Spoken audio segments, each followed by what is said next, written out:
career channel. Today we want to discuss a social problem. Can those with supreme power in the company abuse their employee recklessly? Our channel received an anonymous report from a Microsoft employee. Whistleblowers say Microsoft unlimited tolerance for executive people. Microsoft has a long history of tolerant and rewarding talent jerks. Since Bill Gates created Microsoft, it has had that kind of culture even though the current CEO of Microsoft promised to change such a situation by an annual win. Today, we are honored to invite two professors. Professor Zhang, who studied organizational behavior for over 10 years. Hey everyone. Professor Deng, who well-known consultant, provided advice to many companies. Hi. Okay, let's connect this employee to find out what's going on. I need to tell the story. No, I need to tell the world. Microsoft is a shit hole, totally. You can't imagine what those executives did. Last month, Alex Kipman, yes, the leader of the mixed reality sector, he watched prom in front of his employees at the office. I cannot believe a man can do such an indecent thing. He's not the only one. From top to bottom, the company suck. Satya Nadella, he publicly said women should rely on faith in the system and good karma to get paid raise instead of asking leaders for what they deserve. Isn't that insane? Terry Mersons yelled at everyone and proceeded to berate them in a very public forum. Tom King is known as King Tom in the Microsoft. Once King stopped a meeting to publicly reprimand one of his staff members and making her cry. It's really shocking. It never occurred to me that something like this will happen at such a big company like Microsoft. After we received the whistleblowers report, we immediately investigated. Under our journalists to investigation, we got a recording from the Microsoft executive. It's not that big of a deal. It's not like this is the first time he's done it. He just forgets that he's in the office sometimes. Punishment, don't be ridiculous. We still need him to build our HoloLens gear. And on top of that, he makes the company millions. Those employees are just ants. They don't matter. They're replaceable. Just give them some compensation and silence the media. Knowing Microsoft's infamous culture, we're not surprised by Microsoft's handling process. In Microsoft, the most serious problem is that power in Microsoft is authoritative and the company's indulgence in morality. In organizational behavior, power can be found in one's position in an organization and the resources one has limited, reward, coercive, referent, and expert. Just like Kipman have all that above basis. Employees are likely to have the following responses to each power basis: resistance, compliance, and commitment. Moreover, my research discovered that status and power are not always aligned because power is about controlling resources and others, and status is about respect. Kipman is the key technician in Microsoft, and his contribution to Microsoft's profit is amazing and irreplaceable. His power is dominant at Microsoft. So in difference and fear of power, Microsoft's executives choose to ignore Kipman's ethics when this ethical abuse, sexual harassment of women, and unfair promotions for women are common. It was Kipman's fearsome power that allowed him to act unscrupulously. Yes, I agree. Microsoft event is not only a social problem, but their culture also have a negative impact on their company's management. We can see from the whistleblowers' attitude toward the company that at Microsoft, employee job satisfaction is not very good, even it's negative. Oh, Professor Deng, why job satisfaction is so important? Okay, so job satisfaction. Job satisfaction is a pleasurable emotional state resulting from the appraisal of one's job or job experience. In short, it represents how a person feels and thinks about their job. A common misconception is that the higher job satisfaction leads to higher reward. Yet research suggests that positive job satisfaction can lead to higher organizational commitment and higher job performance. But it also can lead to laziness as employees can feel too comfortable in their workplace. However, a lower job satisfaction means trouble all the time. You can imagine when the employees are not satisfied at work, their absenteeism, theft, and sabotage rates will skyrocket.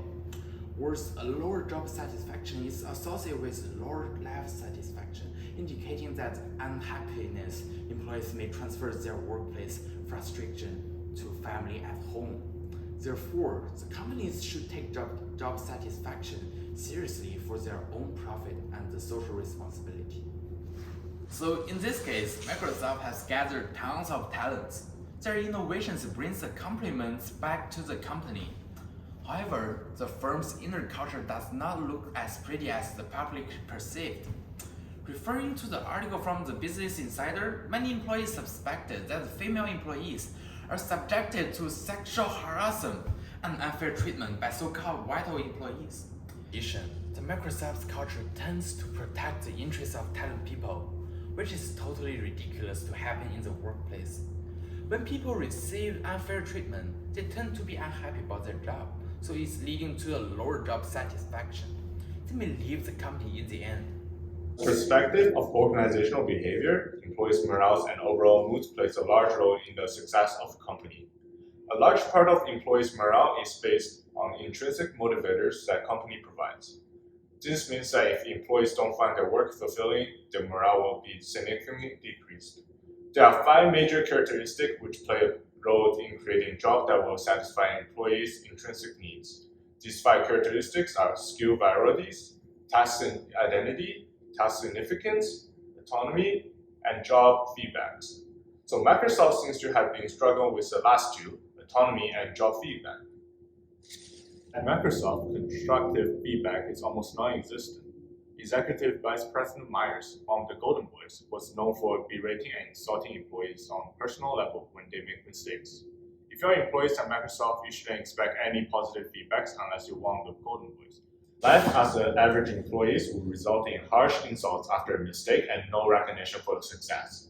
It is crucial that Microsoft encourages their managers to provide positive feedbacks to tell employees that what they're doing right.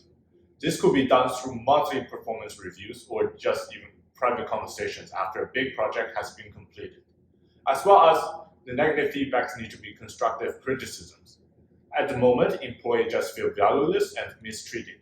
It is important that criticism is delivered in a way that will be informative rather than damaging. Also, from the whistleblowers, we noticed that Microsoft's toxic culture allows unfair situations to exist.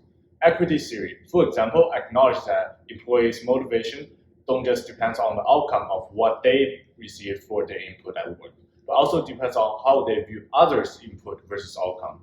In short, equity theory suggests that motivation is a function of fairness in social exchange.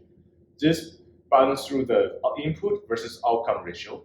This can be pay, satisfying supervision, and intrinsic rewards. Hence, most employees use their own ratios as a reference to comparison others. In this case, Microsoft tolerates the unfair circumstances and encourages abusive behaviors.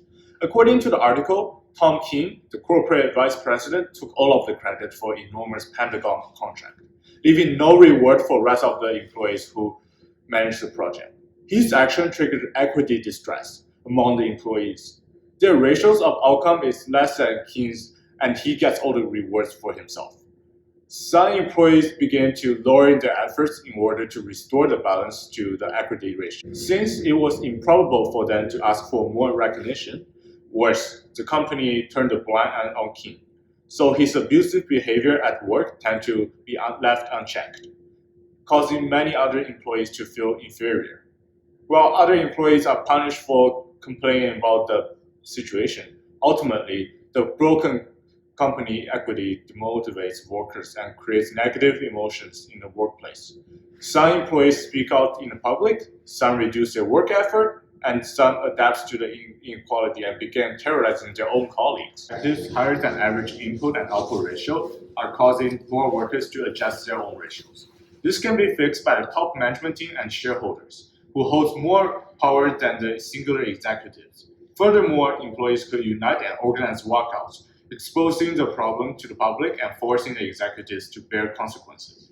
Together, they need to confront the executives with higher ratios by applying the method of cognitive distortion, which the executives will then understand that perhaps their seniority is not as high as they think. The executives must also treat employees with proper pay and respect in order to restore the balance of the ratio. Afterward, the workplace will be filled with positive moods, and employees will have the motivation to work responsibly by themselves. To sum up, we appreciate the courage of the whistleblowers to report us about Microsoft. And we are also very grateful to the board professor for their suggestions and analysis. We hope based on what we are talking about based on today, Microsoft can reflect on itself. Many of our audience are entrepreneurs, and we hope to inspire everyone. Thank you for your listening.